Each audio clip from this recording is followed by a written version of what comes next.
ಎಂಎಲ್ಸಿಗಳ lobby ಭಾರಿ ಜೋರಾಗಿ ಸಾಗ್ತಾ ಇದೆ. ಸಚಿವ ಸ್ಥಾನಕ್ಕಾಗಿ ಪರಿಷತ್ ಸದಸ್ಯರ ಕಸರತ್ತಿದು. ಬೆಳಿಗ್ಗೆನೆ 4 ಎಂಎಲ್ಸಿಗಳು ದೆಹಲಿಗೆ ತೆರಳಿದ್ದಾರೆ.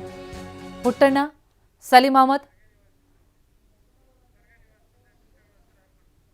ಇನ್ನು ದೆಹಲಿಯಲ್ಲಿರುವಂತಹ ಸಿದ್ದರಾಮಯ್ಯ ಅವರು ಮಲ್ಲಿಕಾರ್ಜುನ್ ಖರ್ಗೆ ಅವರನ್ನ ಭೇಟಿಯಾಗಿ ಅಲ್ಲಿಂದ ಹೊರಡುವಂತಹ ಸಂದರ್ಭ, ಅಲ್ಲಿನ ದೃಶ್ಯ ನೋಡ್ತಾ ಇದ್ದೀವಿ.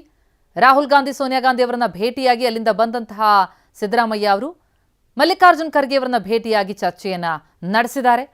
ತಮ್ಮ ಪದತ್ಯಾಗದ ಬಳಿಕ ಹೈಕಮಾಂಡ್ ನಾಯಕರುಗಳಿಗೆ ಕೃತಜ್ಞತೆಯನ್ನು ಸಲ್ಲಿಸೋದಕ್ಕೆ ಅಂತ ಬಂದಿರುವಂತಹ ಸಿಎಂ ಸಿದ್ದರಾಮಯ್ಯನವರು ಸಾಕಷ್ಟು ಮಾಹಿತಿಗಳನ್ನು ಅಲ್ಲಿ ತಿಳಿಸ್ತಾ ಇದ್ದಾರೆ. ಮುಂದಿನ ನಡೆ ಕುರಿತಂತೆ ಕೂಡ ಚರ್ಚೆಯಾಗಿರುತ್ತೆ. ಒಂದು ಕಡೆ ಮುಂದಿನ ಸಂಪುಟ ಸೇರ್ಪಡೆಯಾಗುವುದಕ್ಕೆ ಕಸರತ್ತುಗಳು ನಡೀತಾ ಇದ್ದಾರೆ, ಮತ್ತೊಂದೆಡೆ ದೆಹಲಿಯಲ್ಲಿರುವಂತಹ ಸಿದ್ದರಾಮಯ್ಯ ಖರ್ಗೆ ಅವರನ್ನ ಭೇಟಿಯಾಗಿ ಮಾತುಕತೆ ನಡೆಸಿರೋದು. ಖರ್ಗೆ ಅವರ ನಿವಾಸದ ಬಳಿಯ ಚಿತ್ರಣ ಇದು. ಖರ್ಗೆ ಅವರನ್ನ ಭೇಟಿಯಾಗಿರುವಂತಹ ಸಂದರ್ಭದ ಫೋಟೋ ಕೂಡ ಗಮನಿಸ್ತಾ ಇದ್ದೀವಿ. ಮಲ್ಲಿಕಾರ್ಜುನ್ ಖರ್ಗೆ ಅವರ ನಿವಾಸದ ದೃಶ್ಯ ನೋಡ್ತಾ ಇರೋದು ನಾವೀಗ.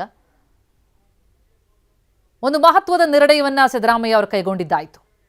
ಈಗ ಮುಂದಿನ ಪ್ರಕ್ರಿಯೆಗಳು ಕೂಡ ಅಷ್ಟೇ ಸರಳವಾಗಿ ಸಲೀಸಾಗಿ ಸಾಗಬೇಕಾಗಿದೆ. ಆ ಹಿನ್ನೆಲೆಯಲ್ಲೇ ಆಕಾಂಕ್ಷಿಗಳ ಲಿಸ್ಟ್ ಕೂಡ ಜೋರಿದೆ. ಅದರ ಬಗ್ಗೆ ಕೂಡ ಸಂಪೂರ್ಣವಾಗಿ ಚರ್ಚೆಯಾಗಿರುತ್ತೆ.